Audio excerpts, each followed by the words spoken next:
welcome to edition 113, part 3 of our Killa No Filler podcast with me, Rachel Fairburn and Kiri Pritchard-McLean. Just before we start, we'll do our usual disclaimer. This isn't hero worship. We do this podcast because we're mutual interest in serial killers. As long as we are doing this podcast, it stops us from writing to them in prison. Going to be absolutely thrilled to get this arsehole out of our lives, aren't we? I am. I genuinely think this is the episode I've disliked the most. Because I just find him such a fucking arsehole. He's a wanker. He's a wanker, and his wife. Controversial, Rachel. Controversial. Let's talk real here.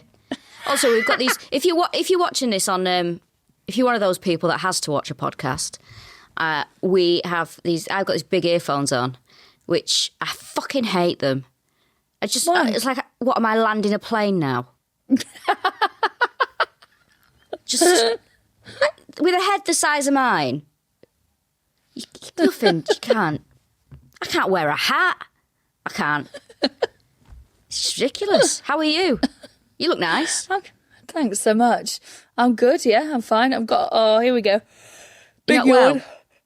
No, I'm fine. You know what it is I was just been up early. I was up at 7 to get here to do this in time. Yes. So that's why I look unwell.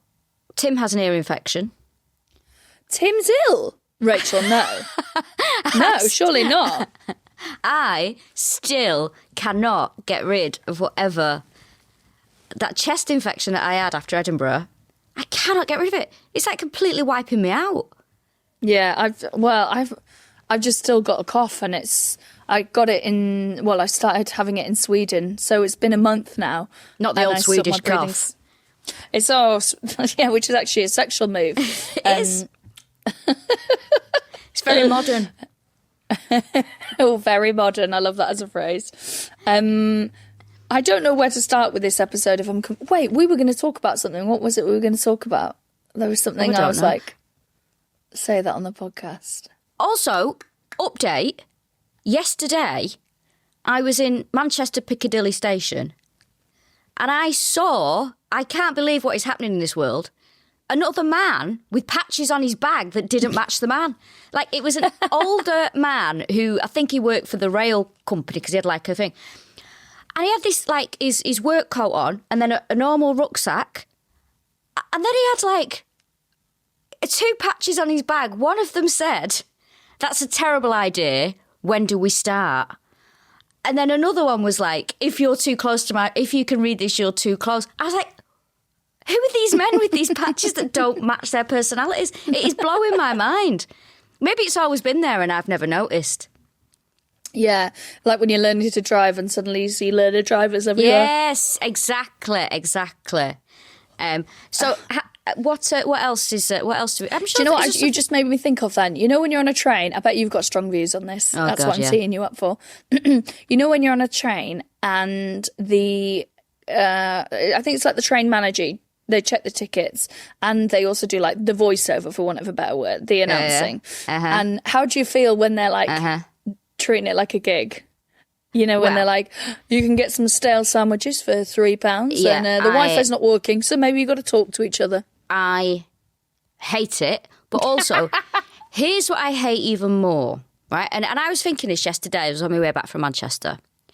When you get on a train now, the announcement isn't, enjoy your journey, relax, sit back. It's a fucking bollocking of various things. It's like, welcome aboard this Avanti-West Coast service, London Euston.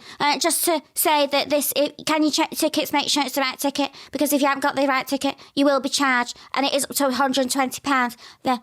Just to let you know as well, that if you are in the quiet coach, you will have, it's like constant. And then it'll be like, don't keep your bags out because this is busy, so go and find a luggage rack. There's so many rules, isn't there? It's like, it's so busy, but also you've got 3-4 coaches of, premium, standard premium and first class completely fucking empty. So, the dregs of society, we have to crush up, right? But this really fucking gets me. On the train yesterday, she's dishing out this bollocking. And this is a very busy service. It's like, Yeah, because of you. That's why it's fucking busy. Yeah.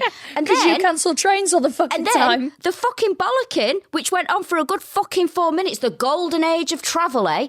The fucking bollocking went on, and then the train leaves 3 minutes late. Don't you fucking dare. Don't you dare.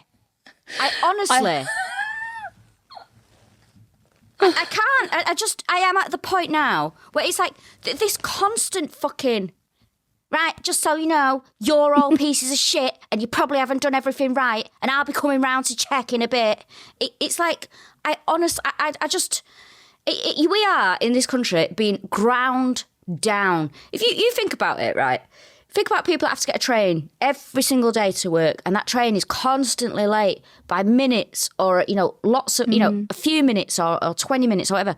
Those few little minutes, like when you're arriving in on a train now, it's always about 3-4 minutes late. Those 3-4 minutes, it gets to you. Do you know what I mean? It gets to you because then you might have a train you've got to get. You're missing that. Oh my God! Also, I think back to when I used to have to get the bus to work, and frequently you'd be late even though you'd left at the right time or early, and then the fucking cunt that was your boss would. Look at your timekeeping. Oh my God. Sorry that you drive in every day. Do you know what I mean? Like, oh God, don't even get me started. Don't even get me started. It's absolutely dog shit. I do think also from the other side that they imagine working on the trains and the shit that they see from people. So I bet they're like, just add it on there that they need to not keep their bags on the seat because there'll be someone sat on the table. But, oh, of course. Just tell them not to shit on the floor because we've just had enough instances now that we need to say out loud. I mean, and now they've got to read a fucking Magna Carta out. Of course. And also, it cannot be fun working for some shit like Avanti West Coast where, it's constantly late, there's constant issues, like that. It must be crap working for them. But, it's like a few months ago I got on a train and this is the first time I've ever done this in my life. And when you just read something wrong, so instead of 13 minutes past, I got it the wrong way round or something, or 31, do you know what I mean? And I didn't even realise, and scanned through and the guy went, so basically I just missed a train and I could have just got on the next one. So it was like a 7-minute in between. And I said, oh shit, I'm so sorry, I've obviously just read that the wrong way round. Well, that'll be £60. And I went, oh, mate, I said, look, honestly, I make this journey all the time. This is the first time I've ever done this. No, well, you're lucky I'm not charging you 120. So I said, does it make you, when he'd done it, I went, does it make you feel good, that? I said, would you do that to a big man? He didn't say anything. I have frequently complained about how people who work in train stations talk to you like you're an animal. Like a piece of shit. Yeah, it's horrible. Like a piece of shit. I swear to God. Look, we are on a daily basis in the UK spoken to like fucking pieces of shit. I wouldn't speak to anybody the way that people have spoken to me. Just this constant dismissing. Like when you get served in a shop. Hello. Sorry. I'm sorry for whatever it is that you're not happy about. Do you know what I was just thinking of yesterday is, when you do a telly job, that's like, well, basically I was thinking about people who travel first class, and the only time I ever travel first class is when telly sometimes automatically book you first class, right? Yeah. Without even asking. I mean, I have to admit, I do go for the standard premium, but that's like 20 quid extra and you get a table to work on. That's... Yeah. Well, not even an option, because the train that goes through Wales, there is no first class. So they're like, we'll put you first class. And I'm like, I'm not even getting a sheet behind my hand. Yeah, exactly. Like, oh, does that mean I'm not with the cattle on the last thing? There's basically 3 carriages. It's so dog shit, the train. And it's always like, Adam, who was in Gaines for a bit, is so funny. He does this really funny impression where he's like, welcome aboard this Avanti train service going to Collyhead. And then he goes, we'll be stopping at Rail Prestatyn, does all the stops. And then goes, this is a fully booked service. There is no toilets working aboard this service. Every fucking time, there's no toilet. And we're like, okay, we'll just hang my ass out the window then when we slow down. Exactly. I fucking swear to God. It is... We are. Oh my God. Keir Starmer, fucking get on with it, mate. Nationalise these train services. Because I tell you what, I was thinking about the trains. I was like, oh, it's great that they're going to, renationalise them. That's good. But it's not going to be good for me. It'll be great for my nieces and my nephews, It's not going to be. I'll be fucking cold in the ground by the time this is sorted. Not in my lifetime, which is something I keep saying. Rachel, some of us are destined to live for 120 years. No, thank you. And but he's. I don't want to be on a train. Keir Starmer's another one. He's the political version of the bollocking train announcement. Right, okay, you've been voted for, you're in. And what have you done since then? Bollocked us all for fucking... Well, it's going to get harder before it gets better. Right, well, fucking do something then. This is it. All right. Okay, Sir Keir, do something. Bollocking everybody for something we've not done. There's a lot of bollocking going on. Oh, my God. Should we start talking about this arsehole? Because I think there's loads to talk about in this Please, episode. let's get him out of my life, please. I'm going to do a little bit of background on his wives and some of his crimes. Because he left it. He had been married in America, and that wife divorced him and had a restraining order against him. Yes, well, he's got 2 wives in America, so I'll cover them as quickly as I can. So in Pawtucket in 2010, this is November the 11th, police are called out to an apartment where Nicholas Rossi is living. He is screaming at his wife. He slaps her, he throws her on the ground. By the way, if you are likely to be sort of triggered, and that's not a political word when I use it, activated by abuse, give this episode a miss because it's horrific, the shit he does. So he throws her on the floor. Turns out they were married 7 days ago. So literally been married a week, and he was battering her. He's screaming, he's going nuts. The police restrain him.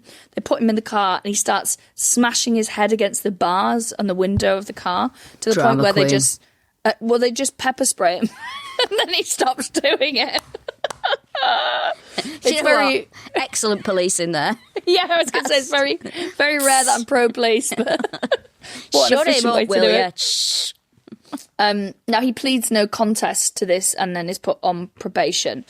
A lovely thing that will come out of this, I'll talk about his next marriage. Excuse me.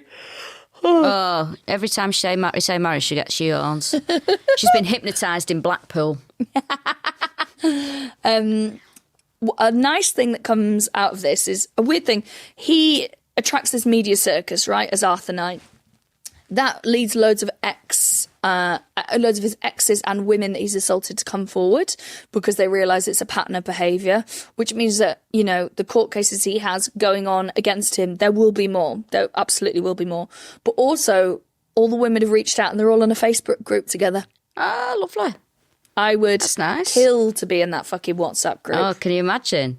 The gifs flying backwards and forwards on that will be absolutely unreal. If I told you I'm poised to do something, like I'm poised to give a bollocking, I'm ready. Because there's a male comedian that you wouldn't know, and you know him. But on Facebook, of the rare times that I pop on there, he speaking of WhatsApp groups, is it a man in his mid-50s and very toothbrush shy, and he keeps posting pictures of very young actresses. So there's a picture of Natalie Portman on there the other day in her 20s, from behind, and she's got a nice ass, and just posting pictures of women all the time. And then older male comedians and older blokes are always commenting, or just blokes really, just, oh yeah, and all this. And I almost wrote the other day, do you know that you can start a WhatsApp group for this and do it privately? And you could call that WhatsApp group Women Who Wouldn't Look Twice at Me. But I am so... But also, why is it up to me to do this? Because men should be saying, do you not want to do this online? Because A, it makes you look pathetic, and B, it's massively sexist and creepy. Well, they always do those campaigns, and I think they're so good that it's up to men to stop like men being creeps about like, pulling their friends up. I have never, ever, ever been in the presence of a man pulling up another man for his dog shit behaviour. No, I just don't do it. But you know what it is as well? It's like, yeah, sure, I could just unfollow him or get rid of him. But what annoys me is it's just the vibe of it. It's like, mate, seriously, look in the mirror. You are, you're a vile heap of mess. Like, and it's not about looks, it's about personality as well. But it's just this thing of like, but also the women that he posts, I'm like, yeah, and you're about 40 years older than she is in that picture now. So creepy. Stop being and like this guy, he hurt his arm and went to the hospital. He'd broken his arm, went to the hospital. But he also had to mention, well, the hot nurse said to me, oh, sorry, what, you have to objectify a woman doing her job helping you, do you? Also, she's probably a doctor. Yeah, exactly. And, the lovely cleaning woman who examined me. That's not a dig at cleaners, by the way. That's just what people assume women do. What's that? Who is it? Oh, beep it out. Oh, he's fucking nuts, that guy. He is absolutely bonkers. He told me the one time I did a gig with him, he took me aside and was like, there's this documentary I think you should watch. It's called Red Pill, and it's about how women are starting to realise that feminism is actually what's holding them back. Okay. And I was like, okay. And I remember I was in the green room and he left to get a drink from the bar probably. And lovely Rob Deering was there. And he was like, I'm sorry about that. He was like, I don't know why he's telling you to sort of watch that documentary when I was like a baby new comedian in the green room. He's like, he's mad. Please do ignore him. Also, the thing about him is, it's like, I'm going to take him to one side. I mean, I doubt I'll ever cross paths with him again, but I'll take him to one side and say, hey, there's this thing you should do. It's called stop drinking and brush your teeth. Fucking going around with teeth like that in 2024. like a medieval farmer. Yeah, his teeth exist in the feudal system. And so do his fucking views on women. So annoying. Look, anyway, so back to Nicholas Rossi. His next wife I want to talk about because she has done something amazing and she's waived her anonymity so she can talk about what she went through. So this is Katherine Hecken. Now, they met through the Church of Latter-day Saints, which is Mormonism, isn't it? They're in the same same church. At that time, Nicholas was living in Dayton in a house that his foster mother had helped to buy. So and I think it's the same foster mother who he then charged thousands and thousands of money to their credit cards, which is actually one of the crimes he's yet to go to court for. So they got married very quickly. So she doesn't say what, but she'd had a big traumatic life event that he was aware of. And she was very vulnerable, is what she was saying. And he met and they started dating. She was like, he's very sweet, very polite, and he just wanted to take care of me. And honestly, that's what I needed at that moment. So she doesn't tell her family, but 2 months into dating, he starts to really push for them to get married. Now, she's 27 at this point, he's 28, and they get married after a couple of months. It only lasts for 7 months, this marriage, and after a week... No, it's not. Is it the next day? Yes, the next day. So basically, 2015, they get married. He, at this point, is a convicted sex offender already. He's alleged to have also raped someone. There's charges of fraud coming up. He used to also record all his phone conversations. Oh, my God. And he would tell people to sort of intimidate them. There's some really dark stuff he does with recording phone conversations with her. So they get married, and it's not long into their relationship. I think it's the next day that he hits her for the first time. And she says, when we got married, it was like a switch had flicked and he was just a completely different person. By the time they're sort of 5 months into this marriage, she is essentially locked in the house. He's got tracking apps on her phone, so he knows when she's going, where she's going. He doesn't want her leaving the house. He tells her what to wear. I hate it when people share the location. I wouldn't want to fucking track someone. Do you know how common that is? It's really chilling how common it is for men to have software on their partner's car weird. or phone tracking them. God, it's so weird. Without their wives knowing. Ugh. It's, I think it's really, really sinister. Oh, this is so weird. So he goes out, right? There's a few things she finds that are massive red flags. One day she's in the basement, which is full of shit. She's going through, she finds this box. In it, he's got about 6-7 notebooks. Inside the notebooks are sort of like observations on women. So he would know their class timetables. He would know their likes, dislikes. He would write all this. He would have notes in there like, her boyfriend doesn't like you, so don't approach her when she's with the boyfriend. But he was basically monitoring these women and writing profiles on them. Oh my and God. Keeping record. So scary. And she's like, I didn't say anything because I was so worried he would like flip out knowing that I'd seen it. But she was like, oh no, this is not good. Now, at first her mum was heartbroken that she'd got married basically behind their back. Yeah, to that freak. Yeah, well. Yawning now. No, because you yawned. Because it's my fault, is it? Now, she meets, they meet him, and the first thing her mum says after meeting him is, he's up to something. Like, he's not, there's something he's not telling you. There's something that he's not, he's basically up to something. There's something he's not telling you. There's something going on with him. And she was like, no, I really love him. Like, that's not the case. Now, as time goes on, he does a real charm offensive on the parents, and they start to really like him to the point where she will try and confide in her mum, and they're like, you're being over dramatic. He's lovely. My God, please, no. No. Yeah. Hell. Actual hell. It's like a bad dream, that, isn't it? It really is chilling. The people that you going to your parents, the people who are meant to trust you and believe you and help you, and like, no, actually, it's really lovely. Kill me, seriously. Do you know what? I had something like that where there was this relationship. I was desperate to leave, had tried to leave, and then we'd end up going back. And I remember saying to my mum, like, oh, I really don't want to be in this relationship, and I feel really sad all the time. And she said, no, I think you should stay. And I was like, oh, okay. Because, like, you are, like, sounding someone out to be like, am I the only one who thinks this is awful?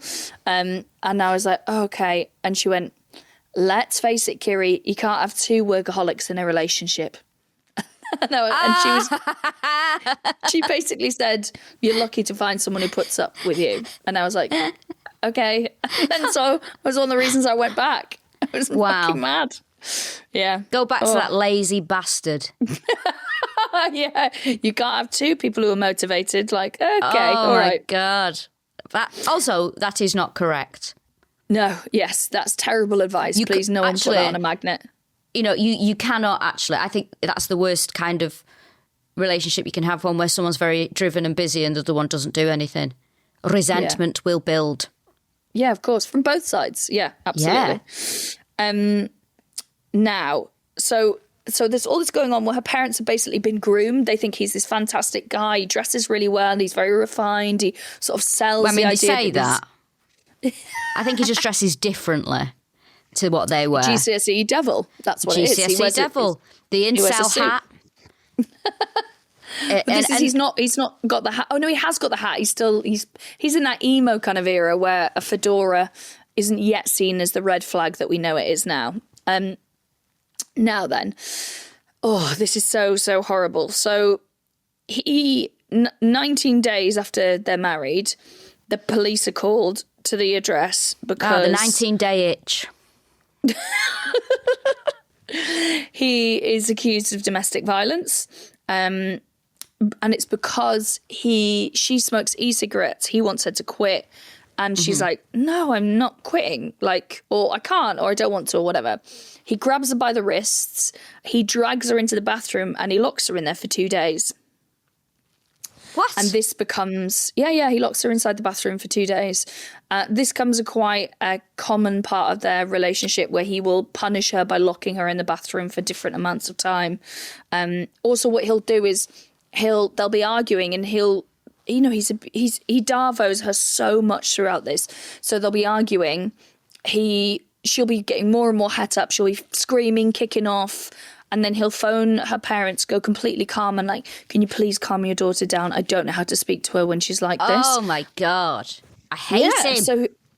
It's awful because it's that thing where, like, when someone is gaslighting you and telling you you're mad, like, if it happens enough, you start to act fucking mad because you're like, I'm not mad. And you're seeing stuff happen that you know is happening, but you're being told it's not. And you do go mental and you start acting irrationally and stuff. And also what he would do is, this is a really common thing that happens in abuse, what is that he would be abusive to her. And then when she hits him back, he would phone the police and go, my wife's hitting me. He's just horrific. And he would secretly record things as well. Well, creep. Yeah, he's an absolute creep. He also pressurizes her into taking a £52,000 loan. Never take a loan out for anybody. No. Never. She's got something called a fidelity fund. I don't know what that is. But her parents have basically stowed away money for her. And he says to her, listen, I want to start a company, a not-for-profit called Community Progress. And it's basically gonna rejuvenate the area and rebrand the area. So it's, ostensibly it's like a good thing. And so he gets a board on board and basically the people who were interviewed who were part of it were like, oh, it was fucking nothing. It was a way of him pretending he had a job. He would hold 8-hour meetings where he would just talk about how great he was for having this idea and how people are going to always remember him for how much he's helped the town. But then he would never say what he was going to do. Oh, so my God. He's basically sort of wandering around telling everyone he's like this big important politician and not actually doing anything. This is actually, I can feel myself being drained the more we talk about it. Like, some people are just so draining. Like, yeah. Yeah, he's like, exhausting. Certain people that you've worked with where you go, oh, I've got to work with them today, and you can just feel the life draining. I might have been someone like that to someone else, but ugh. Yeah, I think I've definitely been that at different points of my life. I've been someone that people are like, oh, fuck, I've got to work with them. Oh, yeah, definitely. Now, she has tried to tell her mum, and then is just, as things escalate, is more and more embarrassed. This is a really common thing as well. And something like I felt is like, you're so embarrassed to say, and not that I went through this, but, embarrassed to say, oh, I think this is not a very good relationship and I think it's really unhealthy, because you're like, oh, I let this happen. Do you know what I mean? Or, it's like a character flaw. It's really dark.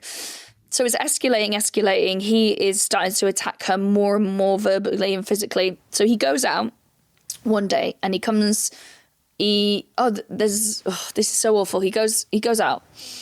He's at a Wendy's and he comes back with the food, and she has downloaded a recording app on her phone and she's hidden it in her hoodie.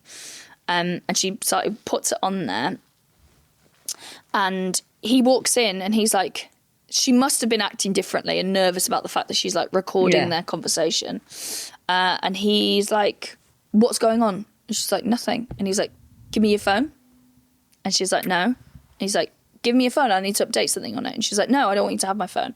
And he's like, give me your phone. What's going on? Let me see your phone. And he's like, what are you hiding? And he goes absolutely crazy. And she's like, I'm not hiding anything, and walks away. And then he flips and is like, stop ignoring me. And he starts like hitting her, snatching the phone out of her hand. And this is, so it's all being recorded, and she grabs it and she sends it on to her dad. And that is the first time that the parents believe her. And only because she had the foresight to do that. Also, don't let anyone touch your phone. Yeah, another one. I'm so weird about this. Like, I would never look at anyone's phone. I would never go through someone's phone. Even if your instincts say something's wrong, it probably is. But you don't go looking through phones. If someone says, oh, can I just use your phone? Absolutely not. Can I just use your phone to do? Get fucked. Don't. It's like saying, can I just go through your diary? Yeah, maybe. I don't know. I'm always like, because I'm always either driving. Yeah, I get my partner to do a lot of stuff on my phone. But if I saw him like leafing through it, I'd be like, what are you up to? It's strange, isn't it? Yeah, I just don't like it. Don't like it. So her parents are like, oh, sorry. He's not the great guy we thought he was. So she gets a restraining order When he finds out about the restraining order, or protection order, I think, he goes, oh, well, I need one to protect her from me. And so he files for one. Yeah, he said she used to put out lit cigarettes on me, and then he's got these marks, and she was like, he's done that to himself. Like, I haven't done that. So he Davos her again. Now, this behaviour of they did this to me and there's a mark on it will come back again.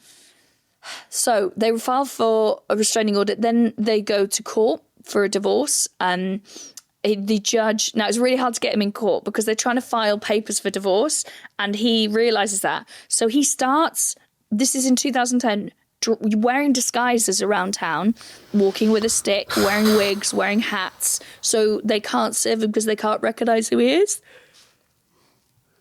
Which is, sorry, is yawn again. Comical. Which is a real, it's, well, this is the hard thing with this, right? It's so cartoonish, but then what he does is like villainous, and it is a repeated pattern of behaviour where he uses people, where he abuses people. Like, he's just really disgusting and really dangerous, and yet he's like a Benny Hill sketch at the same time, which is probably where he got his accent from. We'll get to that. Benny Hill silent, yeah. They eventually serve him papers. He gets divorced, and the judge says, this is a sign of gross neglect of your duty and extreme cruelty in the marriage. So she gets to move on, and she is part of that WhatsApp group with all the other wronged women. But like, fair play, Katherine, for waiving your anonymity and coming forward, because I think it will help the cases in other respects. How does he end up in England? I've got this. So he goes to Ireland first? Yeah, in 2017, they think he goes to... Basically, it's weird how the whole case comes about, because it's 2008 rape that is the reason that sort of he's in the spotlight. So in 2017, he travels to Dublin, and so that's when they know he kind of goes over to the United Kingdom. Well, no. Wait. Don't start that Dublin. game. Well, no, I only know by doing the accent. He goes over to Ireland. Apologies if I went Dublin. Right, that's the south. So he goes over to Ireland, and then from the island he travels to the UK, which is obviously quite straightforward. I've got a feeling he went through Holyhead Port on the island that I live on. Just saying. Do you think? No. Yeah, I think so. That would be the way to do it. Also, like, I just think ships are like less. They don't check your passport as much, do they, as airports? Actually, I've never been on a. I've been on a ferry to France when I was like at school. Well, I can't remember much about it, but I've never been on a ferry across to Ireland. Really? No. I'm glad, actually. I just feel like with your demeanour, you might curse it. You know, like if you have like the wrong colour cat aboard a ship, it'll crash. You can't have an angry Mancunian crossing the what's it called? The Irish Sea. Yeah, you'll have a bad harvest. You have a bad harvest. Well, we're recording this before the island shows. Are you going on the ferry to? I can't remember. I think I have to, unfortunately, fly because I've got a show the very next day in Birmingham. But maybe actually that means I have to get the boat. I haven't figured it out yet. Did I tell you after the All Killa No Filla show in Glasgow that we did that I had such a strong feeling that I shouldn't get the flight back, that I ended up getting the train? What? No. I had this like overwhelming final destination feeling that I shouldn't go on the plane. Nothing happened. Just wasted money. No, but I had this overwhelming feeling that I was like, I don't think I should fly. I don't think I should fly. I've just got this really weird feeling. I've got this really weird feeling. And it was wrong. And nothing happened.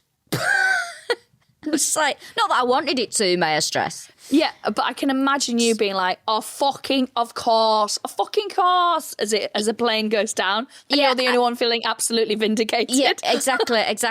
But I just but also I'm a very bad flyer anyway, because I get so nervous and so agitated, and I don't like it. And I'm convinced every time that door shuts, I think, well, that's the end.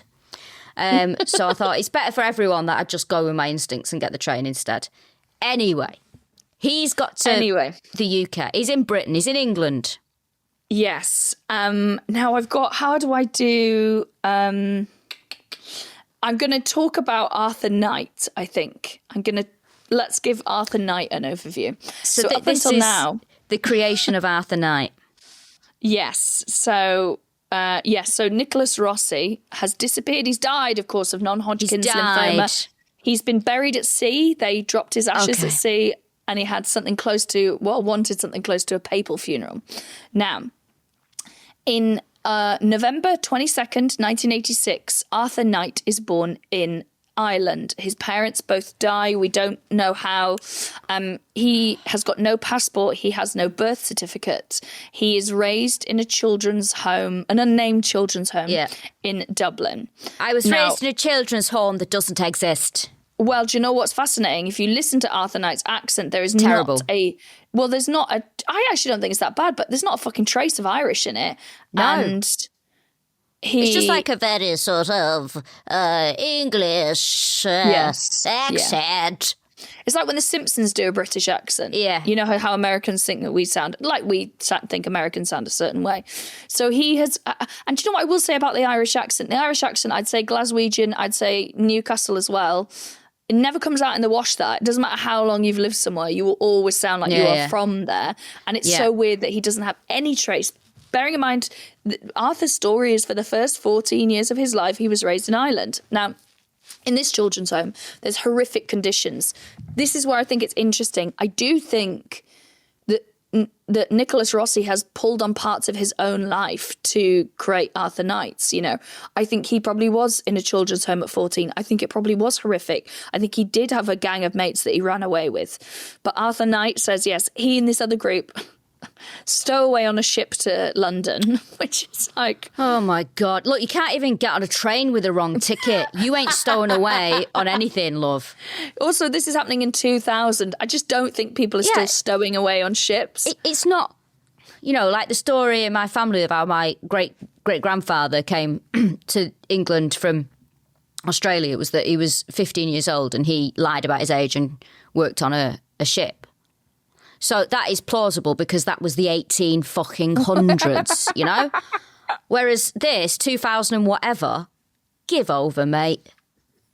Yeah, I don't believe it. Lived on the streets of London. Lived on the streets of London. Do you know how he paved his way, Rachel, how he survived? Did they sweep chimneys? It's not far off. Do they join Fagan's gang? Yeah, pretty much. They bulk buy used books and then they sell them. Arthur Knight describes himself as a bit of a Del boy. I mean, you must have seen that a lot living in London, Rachel. Teenage boys selling used books. Yeah, it's Del boy and teenage boys selling things central around here. Just you can't move for it. You cannot move for it. Now, he came over to the United Kingdom with a gang of Irish lads, and there's a reporter at the Times, Mark, that he talks to. And in fact, he reaches out to him and says, "Oh, will you come and interview me?" So when of course this guy at the Times, who's like their Scottish, she's so bored of Scotland, you wouldn't believe. I am not, except for the month of August and the city of Edinburgh. I love Edinburgh, just not in August. Anyway. Yeah, I do like it. Do you know, I actually, well, I'm not going to bore you with this. My relationship changed with that festival this year. Good, I'm glad. Because I just realised that just do what you want and don't get involved in any of the... Yeah, when I've done work in progresses and you're just doing it for you, it's been great. But I still think it's incredibly fucking racist and, whatever. Also, I hate working class people. I'll tell you what is nice. I've got some gigs near Christmas in Edinburgh. That'll be nice, won't it? Oh, yes. I'm jealous. I'd love that. Yeah, that'd be lovely. Anyway, do carry on. In Edinburgh, book me if it's by Christmas or Halloween. Anyway, so he's selling books, of course, with this gang of street children. Now, the journalist says, "Oh, can I get a contact for them? I'll do like a follow-up interview with them." And he was like, "No, sadly, they've yes, what is he says? Succumbed to the lure of the streets." Do you know, it's the way he says it as well. It's like succumb to the lure of the streets. I'm like, that first album was great. It was an absolute banger. Original pirate material. Yeah. Succumbed to the lure of the street. You absolute cretin. What he's implying there is that they all died of drug or alcohol related illness. And then that's fine, but there would still be some record of them existing. Exactly. Sadly, a man who didn't exist passed away today from a drug overdose. Well, what's really sad is I do think this might be another area he's kind of tapping into his... He probably did know some guys in the foster homes, especially with that awful scheme that night tonight where they just sat around an office and then they go, right, you got to go and sleep on a couch tonight. And so many of them were abused that I think there's probably loads of his people he knew growing up are dead because of drug and alcohol. But, I mean, he's still a fucking horrible, abusive liar. Now then, he is going by the name Nicholas Brown when he meets a woman called Miranda. Now, Miranda claims she met him in 2011, which means that he couldn't possibly have committed the crimes of Nicholas Rossi because I've known Arthur Knight and been around Arthur Knight since 2011. And this is quite an important point for me because I was on the fence with Miranda. I mean, you never were. You had strong feelings straight away. But I'll tell you why. Interviews, talking with her eyes closed. Yeah, it does feel like she's playing the part. You show me a more sort of telling thing. Oh, no. Although there is someone that we know in comedy that does that all the time, and I'm like, just open your fucking eyes. Who's that? Beep this out. Cut this out. I've never met the she who shall not be named. Have you not? No, never had the pleasure. Does this talk with the eyes closed? I mean, I don't know. I have never met her, but what I do know about her is she's a fucking bullshitter. So that does stack up. Oh yeah, there's that. Well, exactly. Don't talk to me with your eyes shut. Don't you talk to me with your eyes closed. It's I don't know. Anyway, so she meets Nicholas Brown in Bristol, and they start lovely dating. City. Really great city. I love Bristol. Do you know what? Never had a bad show in Bristol. Always been absolutely... Always up for it. Very good place. So love good. It. Yeah. Some of our favourite Killa shows as well have been in Bristol. Yeah. She marries him in February 22nd. What year is it? Where have I written it? 2019? 2019, thank you very much. They move to Glasgow. They go to the West End, which is kind of like the hip bit of Glasgow, really. It's that weird bit where it's kind of it's more affordable, but it's like the cool up and coming area. I love, again, Glasgow. What a brilliant city. Great Never place. had a bad gig there. I could live in Glasgow very easily. Yeah. I think Glasgow's brilliant. It's got such a sense of itself as well. I love it. Oh yes. Now he creates a big impression in the area. He looks very distinct. He is always in a 3-piece suit. He wears a fedora. Which is the closest proof we have that he's a rapist. He wears a fedora, and there's a squirrel just playing in the garden outside, a grey one, you bastard. We don't have those on my island. It'll be collecting nuts for the harsh winter ahead. Yeah, that's true. Yeah, it will be. Yes. So he says he's an academic at the University of Glasgow. He goes to this local pub. He only goes there half a dozen times or so, but the guy talks about him. It's very funny. Oh, he makes a big impression, doesn't he? He does, yeah. So this guy, the landlord of the pub, looks a good pub to her, and he sort of says he comes in for a drink, Arthur Knight, or whatever he's called this week, and he's sitting there with his hat on, and he says he's looking quite odd. And the landlord's eating a sandwich of coronation chicken. Do you know what? I love that this is treated as the smoking gun in this case. So coronation chicken, which is a dish that was made for the Queen's coronation back in the day. And it's like... Can I also say, massively underrated. I had some vegan coronation chicken the other day. I was like, I'd forgotten how good this is. It's one of my favourites. So it's like a curried mayonnaise. Yeah. With chicken. With or without sultanas, Rachel? Without, please. I don't like it. It gives me the... Oh, no. Ooh. Well, you can have sultanas in it or not. It is jumbo delish, right? Love a bit of chicken coronation. Now, and also it's got a little bit mango chutney type thing. It's sort of that Indian sort of influence on the coronation. It's so funny that we're like, let's put some of that stuff in because we used to own it. Yeah, exactly. To remind us of the empire. Anyway, it is delicious. So he's eating a coronation chicken sandwich, right, which I've got a massive craving for now. It's actually a wrap. He's very specific that he bought some wraps. Right, okay. Yeah. And so he said, and I could see he was salivating. So Arthur Knight's there like, you know, some dog watching its owner eat. And he's like, what's that you're eating? And he said, oh, it's coronation. And this is where the landlord is like, and he'd never heard of coronation chicken. So that was the thing, yeah, that made him be like, what? Right? So he's like, anyway, he gives him a bit of the sandwich and I think he enjoys it. So it's so weird. He's so strange. He also sits at the bar, and this is like a boozer, you know, like when people sit and have like a pint of bitter, and he would sort of sit at the bar and talk about politics, and he was obsessed with JFK. He would always talk about how JFK was his idol, and sort of hold court, essentially.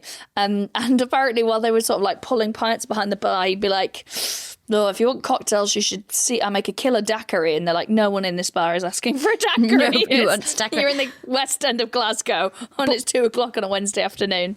But this is what him and Miranda enjoy, apparently. They said we're just a normal couple. We enjoy the National Trust and cocktails.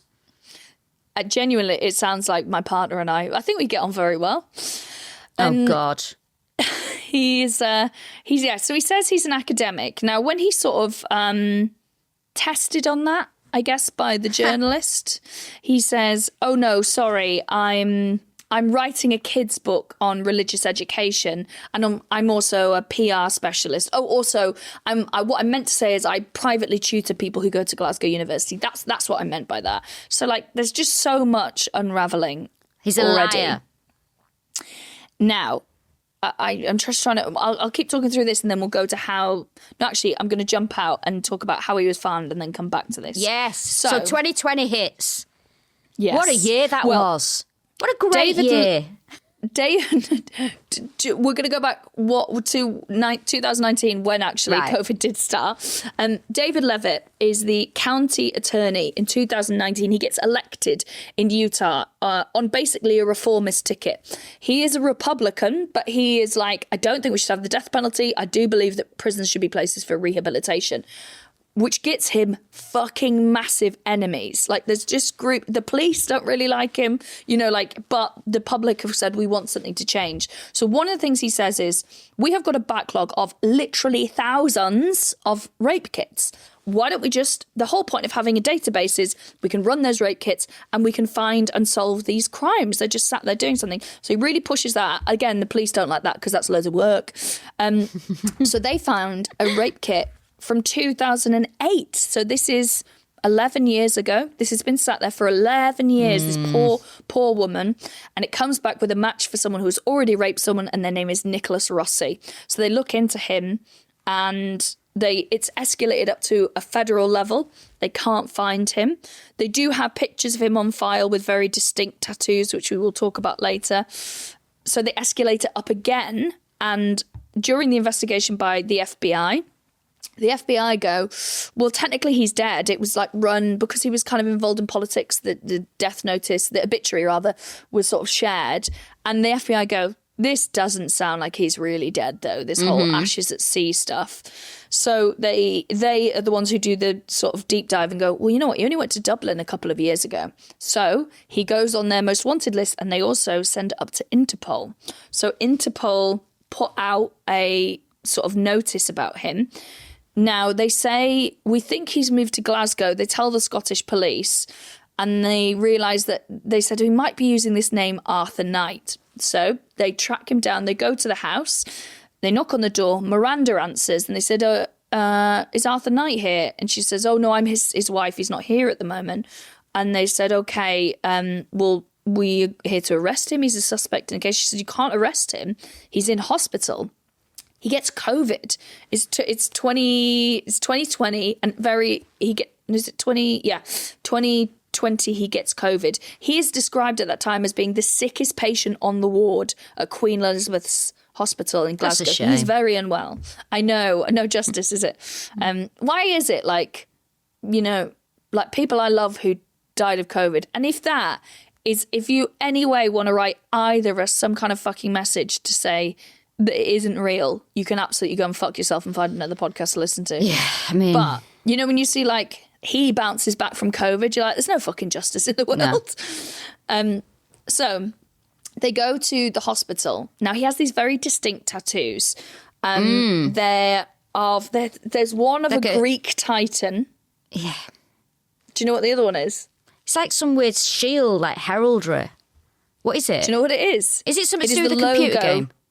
No, it's worse. It's a logo for Brown University, one of the Ivy Leagues that he didn't attend. Oh my God. Seriously.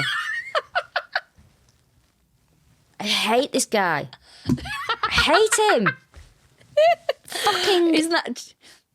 That's so you know those hoodies you get? Oxford or Cambridge, Harvard, yeah. So keen to be an intellectual, so intimidated by clever people that, oh dear me, insecure, real pencil dick energy going on here. I would say there's part of me that thinks he is clever. Like, you know when is it Brian? It's Brian, isn't it? Brian Coogan. The state I thought you were going to say Brian from Family Guy. Then I didn't say like Brian from Family Guy. He is like Brian from Family Guy. Brian Coogan, the state representative, who nearly adopts him, and is like, "Who's this 15-year-old kid who's here? He knows what." He said he was incredible. He knew all the bills that were going through. He'd read it through. Loads of the representatives hadn't. They were like, he was a pretty amazing political mind. I think there's a world in which... I don't know, was he? Or with hindsight, was he just confident? I just think he's a manipulator. Maybe. I don't think he's that smart. I just think he's a manipulator. Yes. And I think manipulators intimidate, so people do assume that they're clever, you know. I don't know. Yeah. And also, sometimes I think when people are liars and manipulators and fantasists and narcissists, what happens is you go, that would be such a mad lie to tell. It must be true. And so they get so far with stuff. And also because nice people are like, let him have the win, you know. Yeah. And like, there's no point pulling him up over it. You know, there is that social aspect of, I mean, we all know liars, don't we? And they tell you things and you're like, yeah, all right. I mean, we all know he's lying, but for the sake of politeness, let's just pretend that we believe him. Yeah. Do you know what I just thought then? Your hair is so lovely and like slicked down. You've got this black hoodie on and like your beautiful jawline. Have you seen what Marc Jacobs looks like these days? No. You know, the designer. Shall I have a look? look? He looks so good. Look him up on his Instagram. He has like jet black, slicked down hair. He always wears just a black hoodie, but then he has like these huge acrylic nails on that are like maybe 4 inches long. You just remind me of Marc Jacobs. I just thought I look like Marc Jacobs. Great. Yeah, you do. What a great thing to find out. I look like Marc Jacobs. I'm not saying you look like you should be wearing Marc Jacobs. I'm saying you look like Marc Jacobs. I look like Marc Jacobs. Oh, actually, is that him now? Yeah, gorgeous, isn't he? He looks better with a bit of weight on him. Oh, yeah. Look good for you, Marc Jacobs. He's a great follow on Instagram. I look like Marc Jacobs. Sorry. Also, I only have this hoodie on because I'm going to the gym. I don't know, I'm showing you this. Okay, yeah, so where was I? I was talking about... okay, so yeah, Interpol. So these tattoos, so he's got Brown University and a Greek titan. Do you think that's why he chose Arthur Brown as one of the names? Do you think, yes. Do you think yes, that... I do. I mean, I've obviously said, you know, Arthur Knight, King Arthur, Knights of the Round Table. That's so obvious. Brown, Arthur, the Brown University. Yeah, there you go. There's got to be a link to it, yeah. So PC Shannon McGill and PC Jamie Crombie go to the hospital to visit him, and they see these tattoos that is on the Interpol, you know, description of him. He has these very distinct tattoos, and they were like, right, this is our guy. So, I mean, of the tattoos, he will go on to say that he was tattooed whilst he was in a coma by someone from the... During COVID, when as if staff there haven't got enough to fucking deal with. You know what? You couldn't go and see your relatives that were dying. Do you think they're going to let a tattoo artist in to stitch someone up? So, yeah, but he also says that his fingerprints were meddled with by... Because basically they had his fingerprints on file from the crimes, but then they had fingerprints that were taken from him in a hospital, and he went, oh no, well, those were botched. Those were doctored by an NHS worker called Patrick. And I have no more details on that person other than they work for the NHS and they're called Patrick. Okay, cool. So he basically wakes up and there's police officers there and they're like, we're here to arrest you, Nicholas Rossi. And he's like, but I'm Arthur Knight. So he's very unwell. He is using an oxygen mask at this point. He does try to escape from the hospital multiple times. He tries to get in an ambulance with loads of oxygen canisters and be like, take me home. And they're like, no, get back on the ward, you maddo. He also goes to a taxi driver and says, I'll give you 100 quid if you take me home. And the taxi driver's like, no, this feels dodge. Yeah, 100 quid isn't actually that much money. That is not like 600 quid, yeah. 100 quid. Nowadays, it's not even going to get you bloody 2 weeks shopping, is it?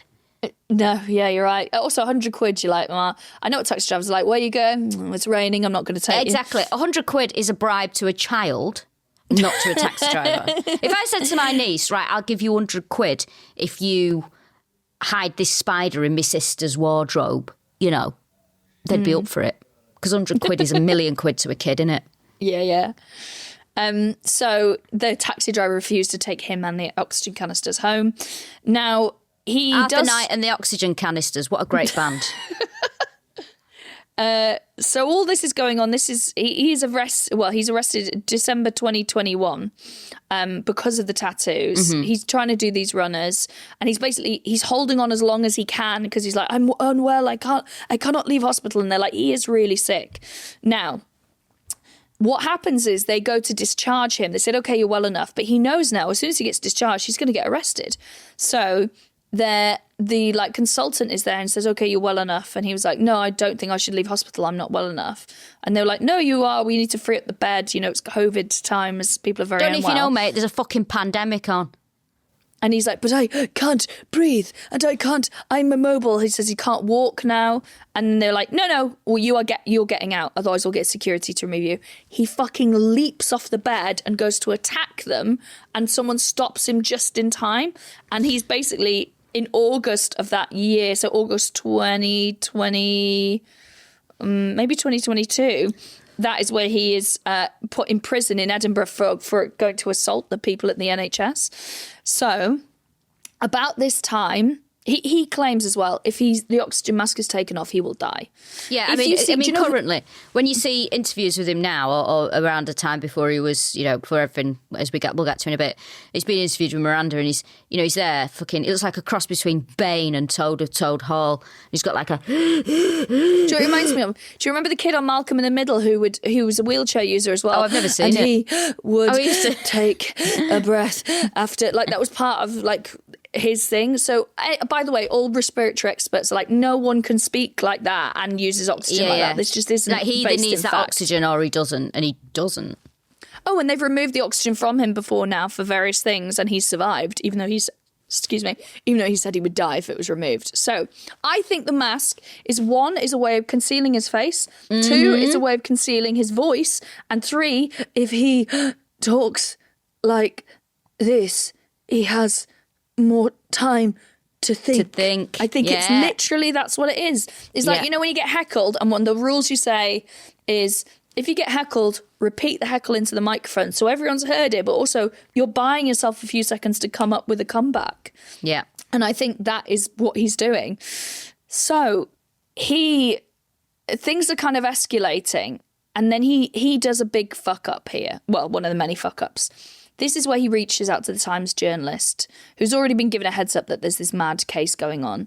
And he says, I'm Arthur Knight, and I read your work in the Times, and I want you to come and tell my side of the story.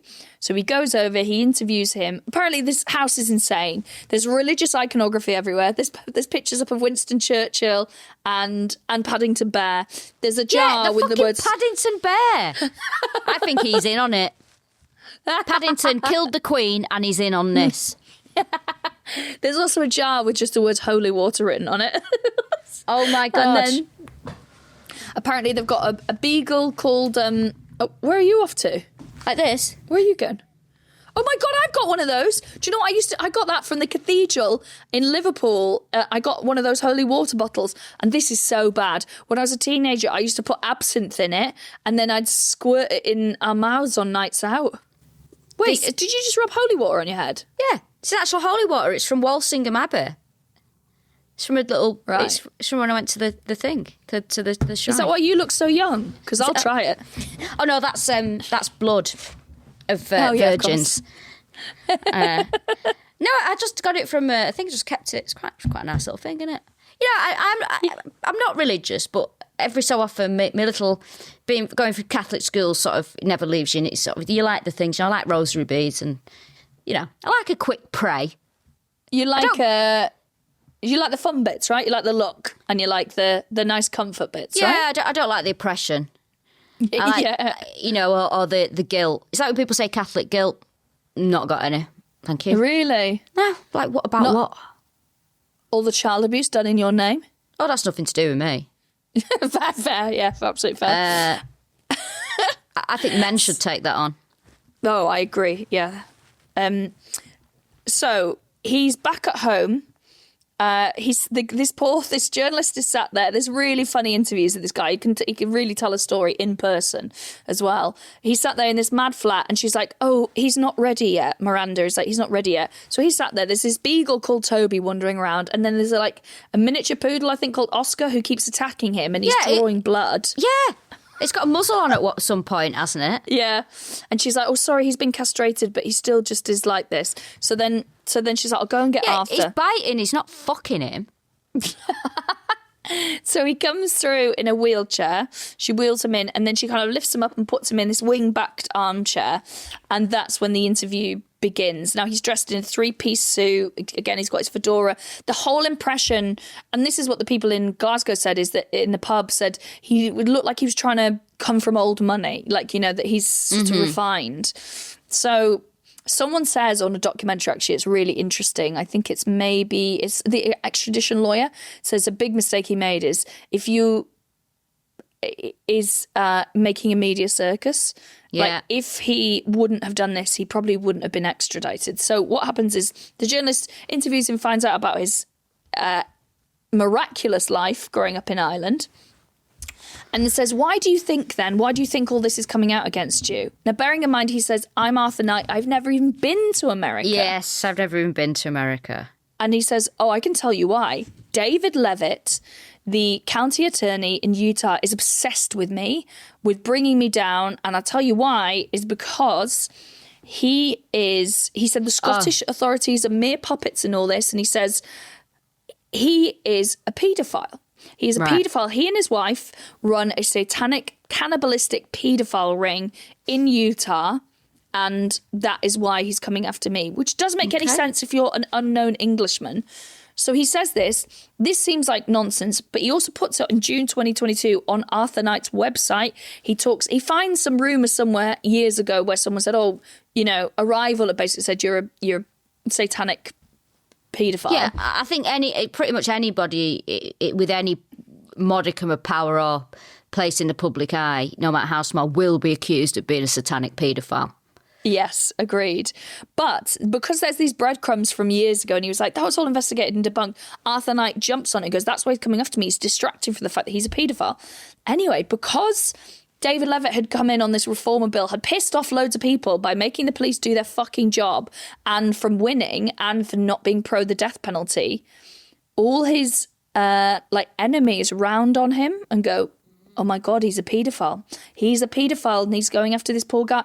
There's an amazing bit on a documentary somewhere. I think it's a police chief, who's going, "Oh, well, you know, David Levitt is like no good. He's a paedophile." And he's like, "Yeah, do you know all that comes from a guy called Arthur Knight?"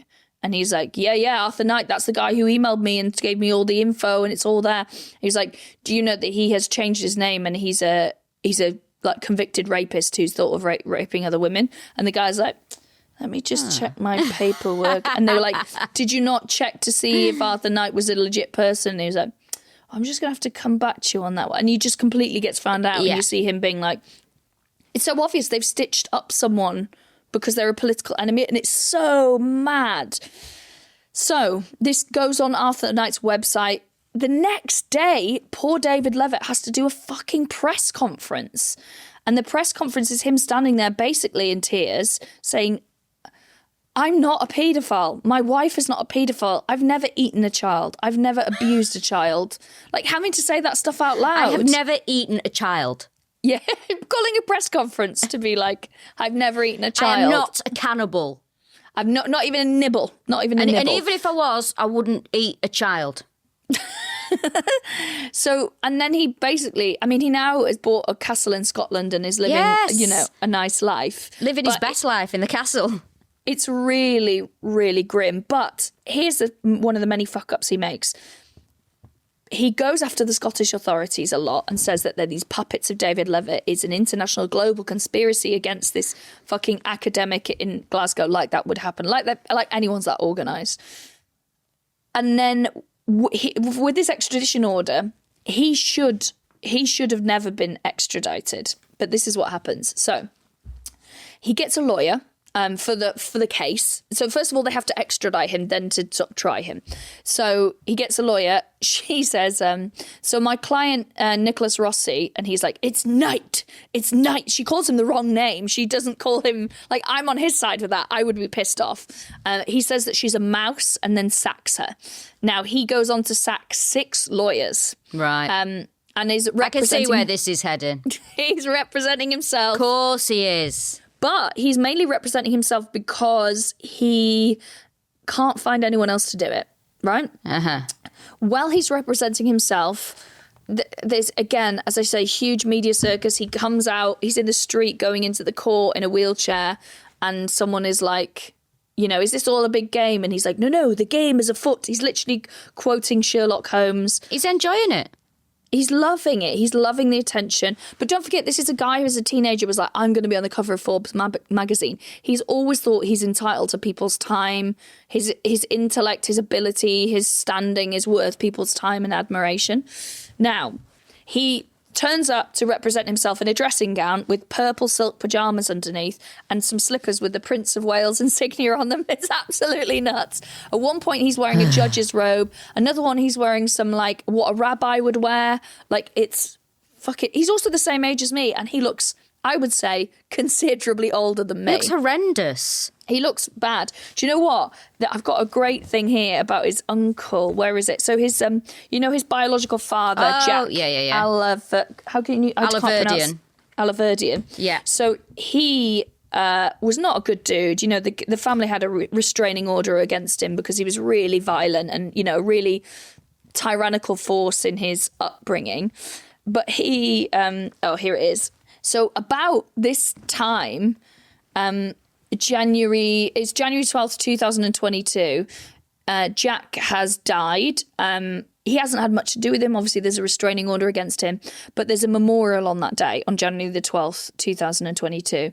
His brother Mike goes to it and then comes back, and then everyone's like, have you seen this guy, Arthur Knight? It's Nicholas. It's literally on the same day as his father's memorial. He comes back and he's like, what's this thing?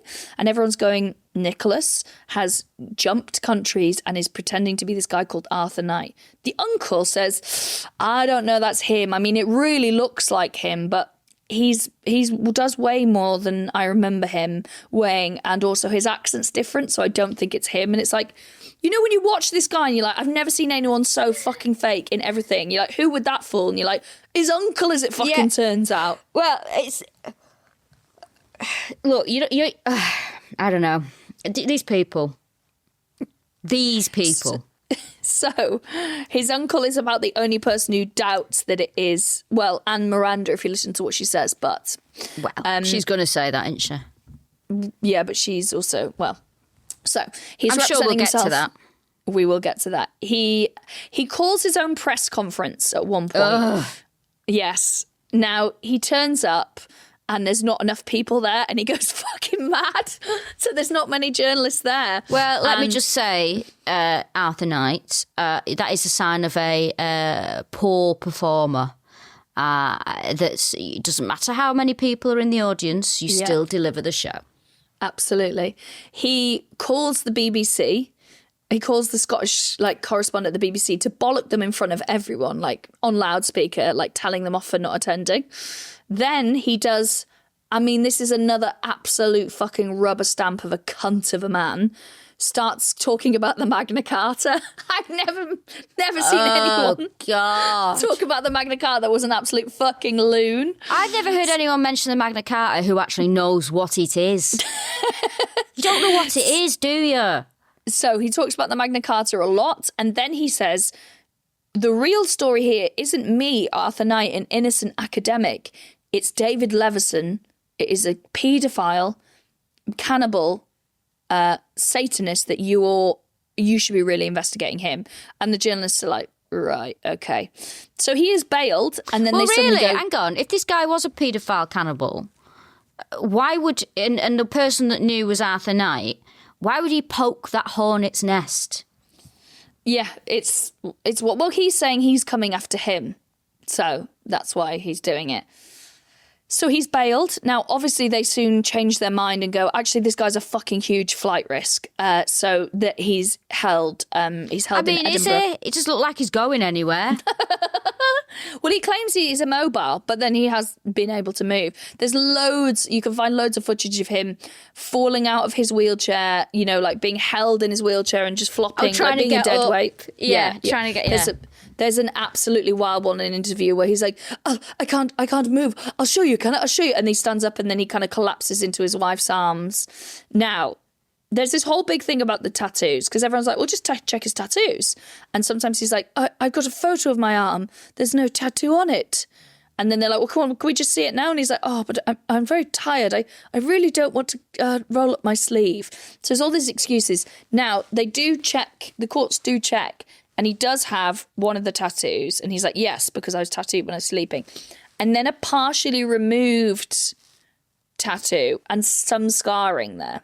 So he was like, oh, they mustn't have finished the tattoo, whatever bullshit he comes up with. Also, that fucking hurts, tattoo removal. Oh, I bet, yeah. Oh, my God. It's worse than a tattoo. I couldn't go through with it. Well, you got yours covered up, didn't I you? just got another tattoo. Yeah, love it. Love it. Now, they think that he wouldn't have been extradited if it wasn't for these press conferences, it wasn't for them basically being a fucking pain in the ass in the court as well, interrupting, kicking off, doing all sorts, objection, all this kind of stuff. Now, there's precedent for him not being extradited. So, Utah prison system is very inhumane. So the prisons are like not safe. So there was a 24-year-old from Aberdeen who in Texas had shot someone. So the Americans were like, can you extradite him? And the UK refused and said no, because he's not safe. Like, if we send him to Texas, he's going to be kept in inhumane conditions. We can't do that. So it was ruled in his in favour of this 24-year-old from Aberdeen. So Arthur Knight shouldn't really have been extradited because Utah prisons, exactly the same as Texas ones, very sort of unsafe places. I suppose it's different because that lad was Scottish. Yeah, maybe. But, Arthur Knight is claiming that he's British. So on the face of it... We know he's not. Yes, we know he's not. So that you can actually watch Get his rid of him. Extradition hearing. He's being held in Edinburgh prison. It's done on Zoom. So the judge is in the United States and he's on Zoom. He's in a wheelchair. It's very hard to hear him. And she says, I can't really hear you. And like this bailiff or whatever it is, the like sheriff or whatever. Sheriff is something different in Scotland, isn't it? The guard is basically like, oh, he says this. And they were like, we have to hear it from him because he's got this mask on. Yeah, he knows that as well. Yeah. And so she goes, this is a court case for, and then says whatever his date of birth is for Nicholas Rossi. Can you confirm that's who it is? And he goes, no, I'm not. I'm Arthur Knight. I was born on November 22nd, 1986.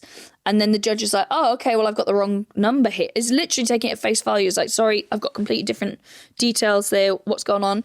And then there's an incredibly awkward silence and someone went, yeah, he keeps saying that he's not the person that he is. This is Nicholas Rossi. So there's just this hoo-ha over this is the thing with these absolute bullshitters. They throw out lies and then you have to exhaust yourself in unproving or proving that it is a lie just to get back to like the fucking starting rung of the ladder. He was meant to have a lawyer present, but apparently the lawyer who'd been appointed him by the court didn't know it was happening. So I would say he's not getting great counsel at the moment. But He has since been given a lawyer called Ross Jenkins, and this is the most accurate information I can find at the moment.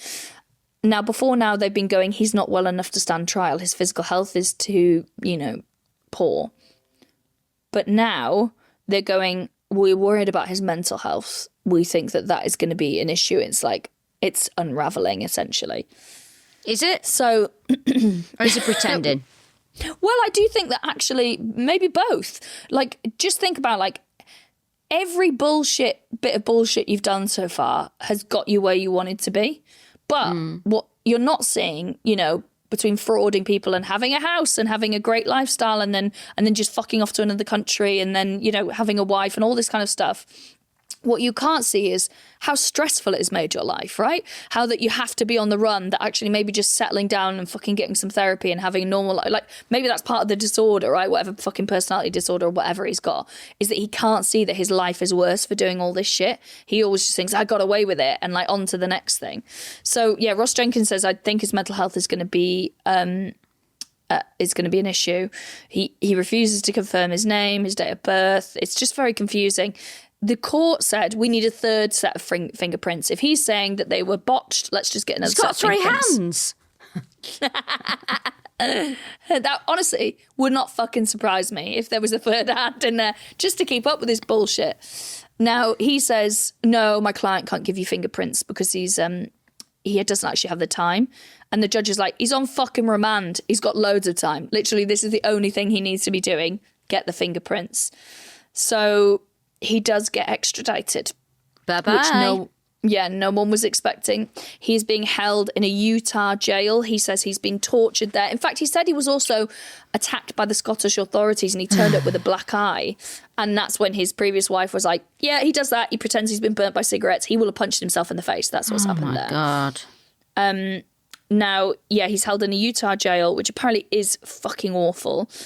He's got no possible... It's prison. It's not meant to be fucking nice. Oh, isn't this prison awful? Yeah, you're in prison. He isn't allowed bail. Good. And he hasn't entered a plea yet, but his detention hearing is on January 22nd of 2025. Well, he hasn't entered a plea yet. I'm sure he'll think of some romantic, archaic word. By plea, a victim of devilry. So there we go. He's still claiming that it's a massive conspiracy theory by David Levitt, who is a satanic cannibalistic paedophile, and who isn't maybe stress. Yes, who isn't? Yeah, who isn't? And we will probably give you an update in the new year. Although I know that man's innocent. It's just a stupid rumour about him. But then I thought, well, he lives in a big Scottish castle. That's exactly what a satanic nutter would do. That's exactly where I'd go to eat, kids. Is a remote Scottish castle. Yeah, roasting him over the fire with a chalice of red wine. The thing is that he's on. This is all for the case with the rape kit, right? Yes. From 2008. Whatever happens with that, he will still be, once they go, right, yes, this is Nicholas Rossi. He has a huge fraud case against him from all the money he rinsed out of his foster carers. He has kidnapping charges against his name. Yeah. He's got coercive control if they are even bothered to fucking, that brilliant law that they brought in that they never fucking prosecute on because basically it's women. Unfortunately, the case against a woman in the UK has been dropped. Yeah. But there are plenty of other criminal activities in the United States. There's rape and sexual assault in that they're reeling off against 5 different women, I think. And as jaunty as this all may sound, do not forget that he's a dangerous sex offender. Well, that's the thing do you know what is so interesting about it is that like this, you're seeing something to its illogical end. So normally so you have a guy who has, the context of a fucking horrible upbringing, I will say, but repeatedly makes horrific decisions that really make other people suffer, always seems to go after pain, is able to flip on a dime, marry someone, they're like, he's so sweet, he's so supportive, and then the next day is punching them. This guy's fucking horrible, immediately pressurising them to get a loan out, using everyone for what he can get, getting away with it, and then it just starts dressing up in a wig so they can't force it, give him divorce papers, kind of gets away with it. And what you're seeing now, this mad thing where you can watch a video of this guy talking in a fake British accent behind a fucking oxygen mask with oxygen he doesn't need on it, with a wife who says she's known him since 2011. She can't have done. That is lying for him. Yeah. You know, as far as I can see, it seems to be. Well, is that thing? Is she also being abused? 'Cause there's some bits where I'm like, is this leakage? Is this what she really thinks? She goes, I know he is not the person that people describe. I know him. And I think you're telling the truth there. You know what he's accused of and you know that it's Nicholas Rossi, but you can't square that with the man that he's shown you. And so you're doing everything you can because there's a part of you that wants to believe you've got this perfect love story. I will say nothing until this is over. Okay, fine. Because I have plenty to say. But what I think is when you're watching this, you know, footage of this guy collapsing out of a wheelchair, saying, oh, I'm actually too tired to roll my sleeve up to show a tattoo, all this kind of mad shit, giving, you know, interviews saying he was a Dell boy, was sat under a picture of the Pope and Winston Churchill. This is a guy who was lied at every point and got away with it for whatever reason, because people can't be asked, because, you know, because whatever. And now he's finally getting found out. And I bet he thinks this will work. It always does. Like, of course he's going to do this mad shit. Like, everything else he's done that's insane has worked. Well, I think the jig is up, I hope. the jig is up. The jig is up. I do, because, you know, you're so right. It's that thing where it's like, so his story is entertaining, but his crimes are horrific. Yeah. There's something like how he treats people serially are some of the worst things that we've talked about. Like, it's immediate abuse. Sometimes I feel that some crimes are sort of, for example, Raoul Moat. That was horrific what he did, but then it became like people found it funny. Because, like, this happened and then Paul Gascoigne turned up with some fresh chicken. Yeah. Like, it's like, but he has killed somebody and he was an abusive man. Like, can we not? And he did shoot that guy who was then blinded, who then took his own life. Do you know what I mean? Like, can we not treat this like it's some sort of Robin Hood folk tale? Yeah. It's really bad. I mean, I know we do this, but I hope we give it, you know, the seriousness it deserves. You know, we have a fucking laugh about everything else around it, but I don't know. It's like the Channel 4 documentary. I found the tone of it quite tasteless. Yeah, I know what you mean. It was a bit sort of it was played for laughs, wasn't it? What I would say is, do you know what? Very interestingly, the other night I did the Royal Exchange. Thank you to everyone who came. It was fucking nuts. It was Just the Royal Exchange, darling. The Royal Exchange. Do you know what? So the Royal Exchange is this incredible building in which I assume was an exchange, right? So like a money thing in Manchester, and in it is a freestanding 3-tiered theatre that's in the round, and so that's where I did my show. It's fucking nuts. It was so good. My tour manager was saying there's someone, he was like, they were like, okay, send the runners, and he was like, oh, what's the runners? Because normally a runner on like a TV show or something is like the person who goes and does everything that no one else wants to do. It's like a shit job and they work really hard and no one ever recognises them for it, right? But they were like, oh, because it's in the round, there is someone whose job is literally, when you get clearance, i.e. all the audience are in, one person just has to run around the whole of the outside to check that no one's got lost. And it's because there's no like one door where you can see everything. So they're like, okay, send the runners. And someone just runs around the edge and goes, you need to get in, and sends them in. And then they're like, okay, the runner's been, okay, now we can open the doors. Isn't that mad? Oh, God. I mean, yeah, I wouldn't do it. If you can't get in the right door, if you can't get in the right door, don't fucking come to the show. Anyway, what I was going to say is I briefly chatted to a woman after the show who was like, I listened to your podcast. She said, I'm a lecturer. I do like a podcast module, and we do a module that covers the commodification of true crime as an industry, and, you know, how responsible that is. And I was like, ugh. And she was like, no, you're my case study I use. As people who nice. you can do it responsibly. And I was like, God, thank God. Yeah, it's nice, isn't it? Lovely. So pay to our fucking Patreon. Yeah, if you want this to fucking carry on, right, get on the fucking Patreon. We're about to get a lot less ethical unless you start paying for that fucking Patreon. We're going to start using the wrong terms for vulnerable people. Oh my God, the amount of times I'll be doing some research and people are still hanging on to the word prostitute like it's their fucking childhood blanket. Where you're like, or even on like, you see journalists or people like, have you got no style guide? Like, we just don't use that fucking term anymore. Anyway, so yes, thanks for listening. Yeah, thank you. Also, I'm glad that's out of the way. Hated it. Yeah. We have, you're on tour. Tickets I'm on from tour. Kiri Pritchard-McLean.co.uk. Yep. I'm glad you put the .co.uk in there. Don't try and fucking buy from me in person. Oh my God, when people, it doesn't happen very often, but people will message me and go, hey, I don't know if I can make this anymore. What should how do I get a refund on my tickets? And I literally type, oh, I'm really sorry. I don't directly sell the tickets. I don't really have time to do that. I've got news for you, and listen, take this as you will. When you buy a ticket to see something, if you come or don't come, the person that you're going to see does not give a fuck. You have paid. That performance will still be going ahead, whether you are there or not. It will still happen. The world will still turn. That is your ticket, and it is your responsibility to either sell it on, or you're not going to get a refund, let's face it, or just suck it up. Yeah. So don't contact people and say that you can't no longer make it, because you're not relevant to the proceedings. It will still happen. Rachel, you're on tour. Yeah, and if you buy a ticket and don't come, not arse, mate. RachelFairburn.com. February is when it kicks off. Yeah. So plenty of time. March and April. Yeah, you've got 3 months. 3 months of touring. It's a lot. Although there may be some amendments, depending on our schedule. That's true, isn't it? It's depending on our situation. Well, this has been Nicholas Rossi. Yes. / Alverdian.